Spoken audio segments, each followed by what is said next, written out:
بسم اللہ الرحمن الرحیم۔ حضرت عیسیٰ علیہ السلام کے آسمان پر اٹھا لیے جانے کے بعد عیسائیوں کا حال بہت خراب اور نہایت ابتر ہو گیا۔ لوگ بت پرستی کرنے لگے اور دوسروں کو بھی بت پرستی پر مجبور کرنے لگے۔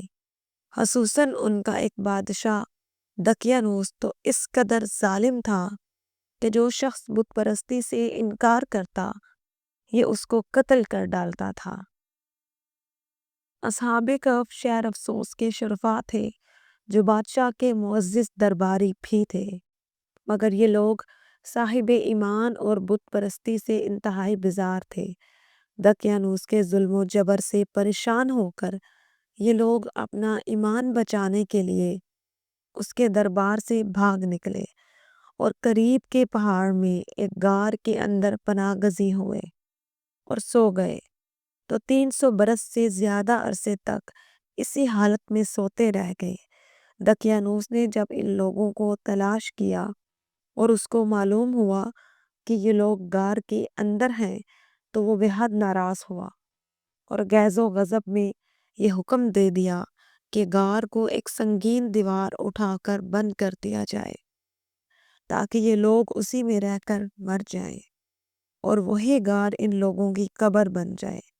مگر دقیانوس نے جس شخص کے سپرد یہ کام کیا تھا وہ بہت ہی نیک دل اور صاحب ایمان آدمی تھا۔ اس نے اصحاب کہف کے نام، ان کی تعداد اور ان کا پورا واقعہ ایک تختے پر کندہ کرا کر تانبے کے صندوق کے اندر رکھ کر دیوار کی بنیاد میں رکھ دیا اور اسی طرح ایک تختی شاہی خزانہ میں بھی محفوظ کرا دی۔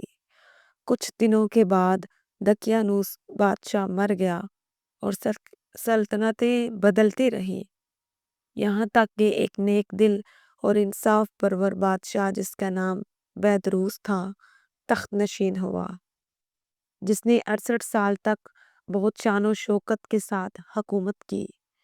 اس کے دور میں مذہبی فرقہ بندی شروع ہو گئی اور بعض لوگ مرنے کے بعد اٹھنے اور قیامت کا انکار کرنے لگے۔ قوم کا یہ حال دیکھ کر بادشاہ رنج و غم میں ڈوب گیا اور وہ تنہائی میں ایک مکان کے اندر بند ہو کر خداوند قدوس عز و جل کے دربار میں نہایت بے قراری کے ساتھ گریہ زاری کر کے دعائیں مانگنے لگا کہ یا اللہ عز و جل کوئی ایسی نشانی ظاہر فرما دے تاکہ لوگوں کو مرنے کے بعد زندہ ہو کر اٹھنے اور قیامت کا یقین ہو جائے۔ بادشاہ کی یہ دعا قبول ہوئی اور اچانک بکریوں کی ایک چرواہی نے اپنی بکریوں کو ٹھہرانے کے لیے اسی غار کو منتخب کیا اور دیوار کو گرا دیا۔ دیوار گرتے ہی لوگوں پر ایسی ہیبت اور دہشت سوار ہو گئی کہ دیوار گرانے والے لرزہ خیز ہو کر وہاں سے بھاگ گئے اور اصحاب کہف بحکم الہی اپنی نیند سے بیدار ہو کر اٹھ بیٹھے اور ایک دوسرے سے سلام و کلام میں مشغول ہو گئے اور نماز بھی ادا کر لی۔ جب ان لوگوں کو بھوک لگی تو ان لوگوں نے اپنے ایک ساتھی یملحا سے کہا کہ تم بازار جا کر کچھ کھانا لاؤ اور نہایت خاموشی سے معلوم کرو کہ دقیانوس ہم لوگوں کے بارے میں کیا ارادہ رکھتا ہے۔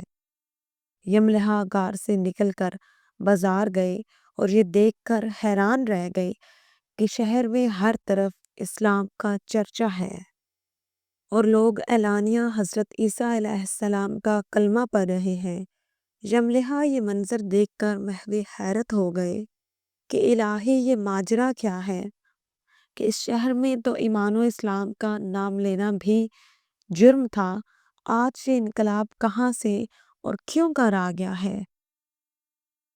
پھر یہ ایک نانبائی کی دکان پر کھانا لینے گئے اور دقیانوسی زمانے کا روپیہ دکاندار کو دیا جس کا چلن بند ہو چکا تھا، بلکہ کوئی اس سکہ کا دیکھنے والا بھی باقی نہیں رہ گیا تھا۔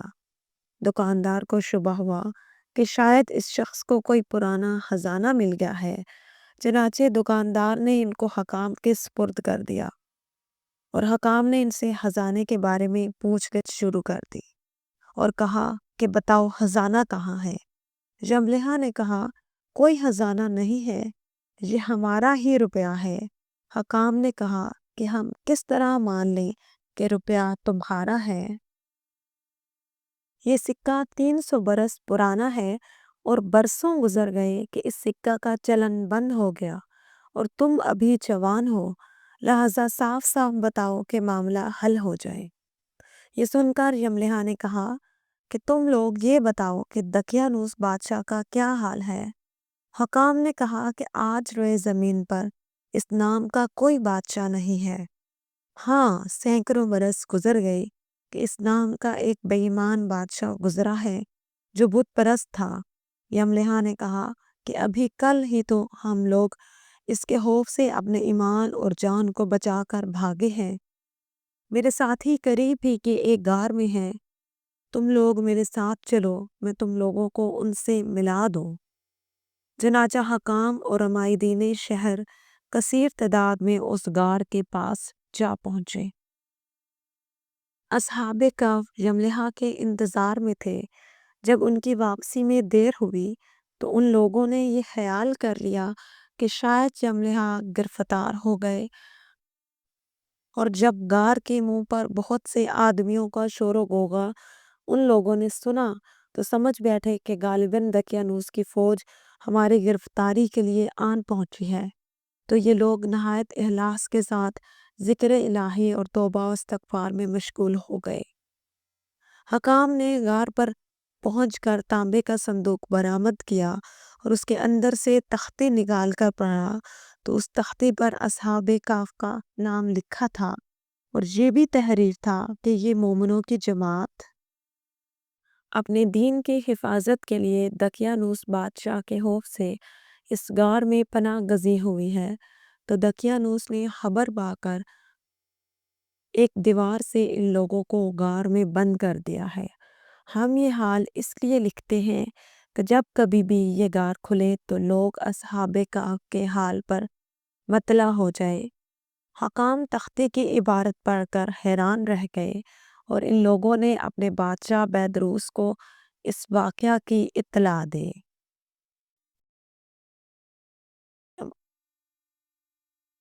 فوراً ہی بیدروس بادشاہ اپنے امراء اور عمائدین شہر کو ساتھ لے کر غار کے پاس پہنچا تو اصحاب کہف نے غار سے نکل کر بادشاہ سے معانقہ کیا اور اپنی سرگزشت بیان کی۔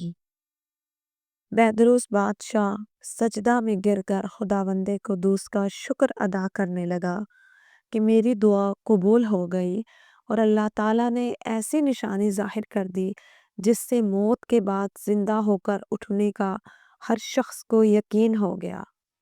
اصحاب کہف بادشاہ کو دعائیں دینے لگے کہ اللہ تعالیٰ تیری بادشاہت کی حفاظت فرمائے، اب ہم تمہیں اللہ کے سپرد کرتے ہیں۔ پھر اصحاب کہف نے السلام علیکم کہا اور غار کے اندر چلے گئے اور سو گئے، اور اسی حالت میں اللہ تعالیٰ نے ان لوگوں کو وفات دے دی۔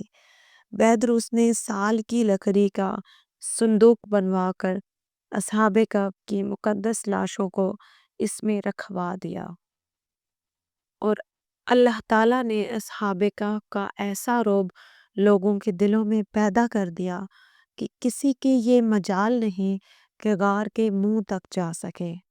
اس طرح اصحاب کہف کی لاشوں کی حفاظت کا اللہ تعالیٰ نے سامان کر دیا۔